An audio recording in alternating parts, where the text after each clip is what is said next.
Twitter, o lugar onde idiotas acham que são Deus. Vamos ver essa porra aqui. Pra mim, a primeira coisa que alguém fala assim, quando começa autoconhecimento, vai por onde? Eu falei, meu velho, vai fazer seu mapa astral. Se você...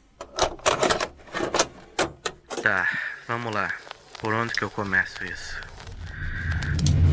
Twitter, ou atualmente o X, o nomezinho ridículo da porra. Mas enfim, o X é um aplicativo conhecido por ser um espaço onde todos podem dividir a sua opinião e discutir sobre os mais diversos temas que envolvem o nosso mundo. E o mais importante de tudo, é uma forma das pessoas se expressarem de forma que sempre vai ser prezada a liberdade de expressão propriamente dita. Ou pelo menos... deveria ser prezado, né? Esse que é um aplicativo que já tá aí há muitos anos na internet. E por mais que seja um ambiente muito antigo e que se tornou até mesmo algo rotineiro para muitos... Caralho, mano, essa merda é antiga e não morre, né, cara? Porra, morre de uma vez, Twitter do caralho. De rede social, infelizmente, foi condenada a ser apenas um espaço nocivo onde o seu lado político é o bastante para decidir se você é considerado um ser humano que merece respeito ou não. E eu imagino que vocês devem ter um monte de perguntas, principalmente se você não costuma usar esse strume digital. E é por isso que hoje eu trago um relato sobre a minha experiência. Nossa, mano, não sei como eu ainda uso essa merda, mano. Eu abro essa bosta e passo raiva. Porra. Recente nesse tão hostil espaço. E por meio desse relato, vamos enfim...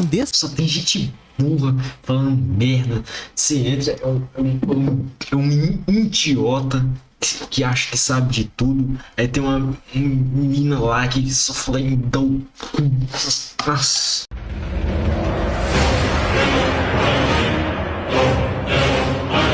Descobrir o quão longe as pessoas podem ir só para forçar a sua própria opinião e visão de mundo em cima de outros indivíduos que discordem de seus ideais. E obviamente essas pessoas não são nada gentis ao realizar esses ataques.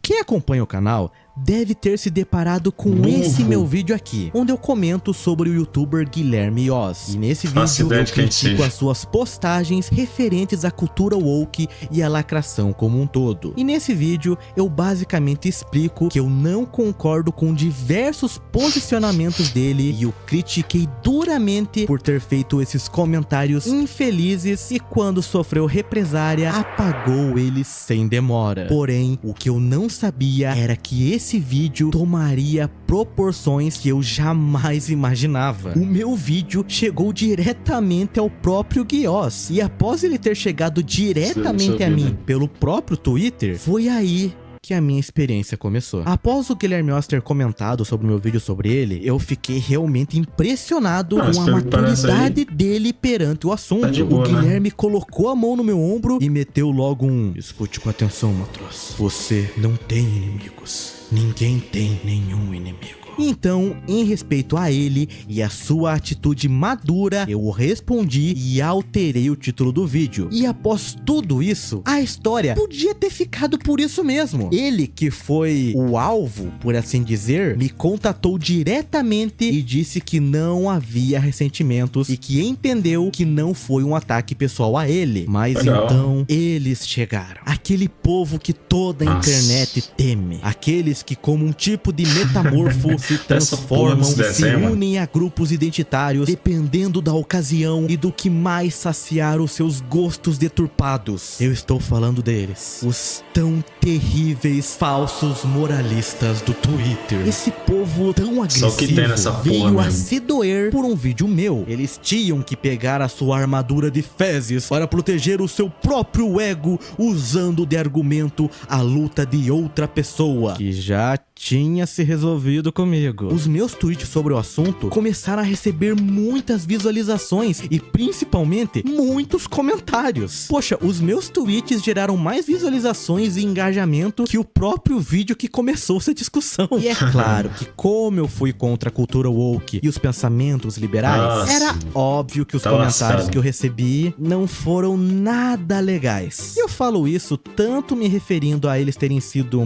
bem agressivos, quanto também eles terem sido nada legais no sentido de cometerem até alguns crimes. Falando em português, claro, crimes mesmo. Foram um monte de mensagens de ódio, falando que eu era um resto de aborto, que eu não deveria ter nascido, que eu deveria me matar, que eu sou um sulista de merda, bolsonarista, ai, que eu não tenho nenhuma noção política porque eu sou do sul, meu sotaque é uma merda. Agora quieto, homem, vou te dar uma bica, hein? Enche o cu da escola e vem foder o churrasco, vai a merda! E se for pra destacar um aqui... Pô, por que eles são assim, mano? Eu facilmente escolheria o caso do youtuber Tucas, dono do canal Nerd Crônico. Putz, parece que os canais com nerd no nome sofrem muito com youtubers arrogantes e desrespeitosos, hein? Será que é só uma coincidência? Mas falando sobre o Tucas, mesmo ele sendo um ser humano que eu nunca citei em momento algum e nunca tive nenhum diálogo durante toda a minha vida, mesmo ele sendo um completo desconhecido para mim e eu sendo um desconhecido para ele, mesmo com tudo isso, ele ainda assim achou que seria de bom tom se doer por conta do meu vídeo sobre o Guiós e decidiu defendê-lo. E fica a critério de vocês decidirem se isso realmente serviu pra defender alguém ou se somente foi um caso onde um homem adulto simplesmente ficou histérico e se exaltou só porque alguém foi assim, contra o que ele acredita, né? Ele tem cara de beta, então eu espero atitudes betas dele. Internet. Abre aspas. Foda que absolutamente ninguém que convive com você te ama. No máximo, te suportam por obrigação. Ai, gente, meu Deus do céu, como ele me lacrou. Nossa, ai, meu Deus, eu vou ter um ataque cardíaco. Nossa senhora, como eu estou me cagando. Pô, de amor, rapaz. De medo do homem adulto barbado de roupão que acha que é melhor que os outros na internet. Ui. Sério, quem que ele pensa que é? Porra de amor. Por que ele acha que pode ser presunçoso? O amor que faz falta é o do pai. O único. O resto, que se foda.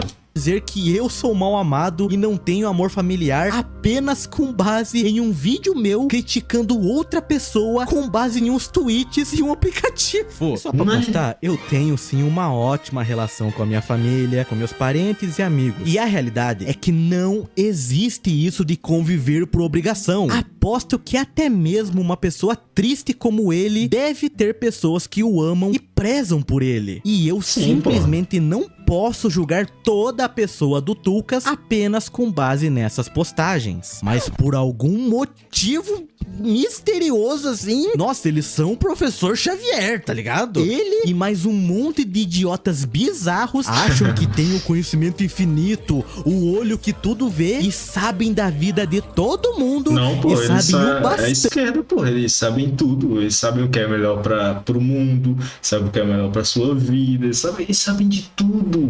É uma coisa da vida linda. De pessoas alheias pra dizer coisas assim. Tipo, porra, velho, que é isso? Daí ele continuou me atacando e me xingando como se eu tivesse, sei lá, assassinado alguém próximo a ele. Quando na verdade eu só fiz um vídeo pra internet que nem era sobre ele. Mas adivinha, Tucas, esse vídeo aqui também não é sobre você, pois isso foi apenas um exemplo da minha experiência com esse caso do Twitter. Então vamos deixar pra lá o barbudo com o roupão lá, esse cara é meio doido, e vamos continuar para o próximo caso. Tá bom.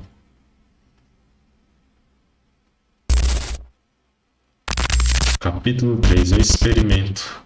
Mas após toda essa discussão com o Nerd Crônico, com o Guioz e um monte de gente vendo me atacar, eu fiquei genuinamente curioso e quis entender mais sobre esses tão curiosos espécimes conhecidos como usuários de Twitter. O que eles comem? Onde vivem? Quando eles vão procurar um psicólogo? Eram muitas perguntas, mas a principal que eu tinha era: por que eles são tão agressivos perante uma discussão? Por que eles não argumentam ou tentam discutir de uma maneira mais saudável para entendermos seu ponto de vista? Por que eles sempre têm que atacar, xingar, ameaçar e rebaixar outras pessoas só porque elas foram contra seus ideais? Eles parecem até um certo bigodinho, vocês não acham? Então eu fui lá e fiz um teste, uma espécie de pesquisa de campo. Eu fui lá e tuitei alguns posts a respeito das principais críticas que esses malucos estavam fazendo referente à minha conta. E eu apenas esperei até que a presa perfeita mordesse a isca para que enfim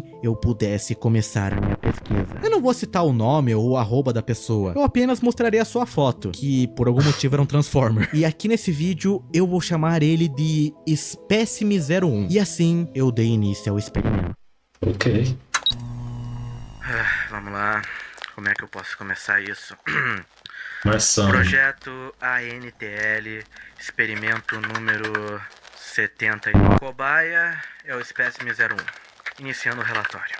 O Espécime 01 começou como todos os outros espécimes vistos até então, agressivo e apresentando poucos sinais de humanidade e muita precariedade na fala humana. Apesar do risco mental, eu me aproximei do espécime e o questionei. Vocês me atacam e eu sou o babaca? Isso é no mínimo engraçado. O espécime então não demorou para reagir. Ele continuou a fazer acusações e xingamentos sem nenhuma base ou comprovação. Parece que realmente o indivíduo perdeu a própria razão e a noção de como se comportar perante outras espécies. E ainda realizou ameaças desejando a morte do pesquisador. A recomendação é mantê-lo afastado por enquanto.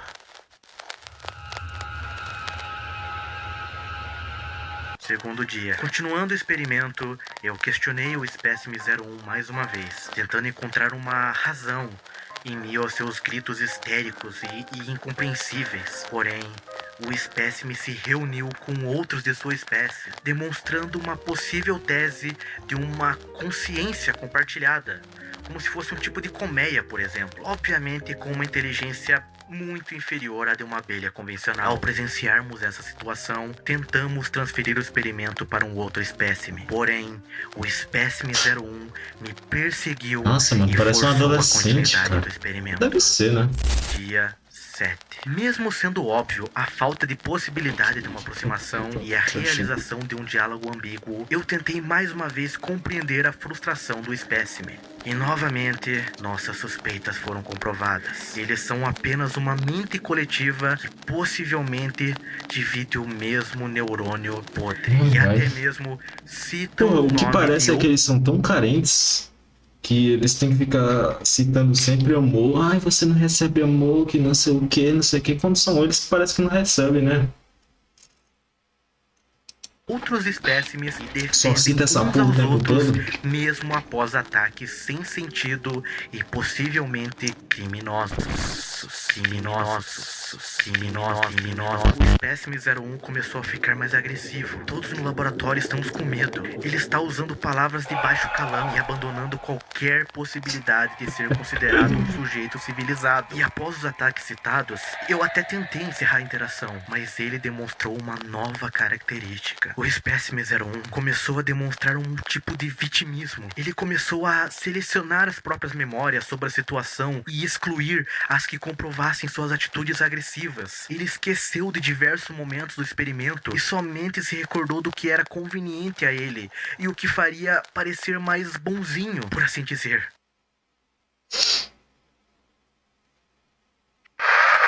Conclusão do experimento com o espécime 01, apelidado de Transformer que vira avião. Ninguém no laboratório lembrou o nome do personagem. É Starscream! Cala a boca, Concluímos após a pesquisa que a espécie que foi cientificamente nomeada de Crupisos del Amore, ou popularmente conhecidos como Wokes, ainda são uma espécie misteriosa. Porém, após pesquisas intensivas, foi determinado que se tratam de seres inofensivos, facilmente evitáveis e refutáveis. Não apresentam risco real ou considerável por não apresentarem inteligência cognitiva bastante para entenderem a sociedade onde vivem. E por conta de sua limitada mentalidade de colmeia, qualquer tentativa de aproximação e de diálogo é automaticamente e rapidamente interrompida pelos próprios espécies. É uma espécie verdadeiramente triste, que depende de outros seres menores para existir e para se sentirem especiais. Vamos continuar nossas pesquisas para buscar um tratamento, ou até mesmo, quem sabe, poderemos um dia encontrar uma cura para esses indivíduos. Talvez, só talvez, eles tenham uma salvação. Mas, por agora, eu vou continuar com a minha pesquisa. Após os experimentos com as cobaias JUH e GABS, com o experimento FEHDUB e com a conclusão do experimento com o espécime 01, vamos continuar com o programa. O próximo experimento já está marcado e será realizado com... Não é possível. A gente tem que fazer isso mesmo. Nós temos que fazer, mas ele... Infelizmente, vamos ter que movimentar uma pesquisa a respeito de um indivíduo que acabou sendo infectado. O espécime CORE. Pesquisador de campo, codinome Matros, encerrando a transmissão. Será que o Coré fez, hein? Gostei do vídeo, foi legal. Pegue like.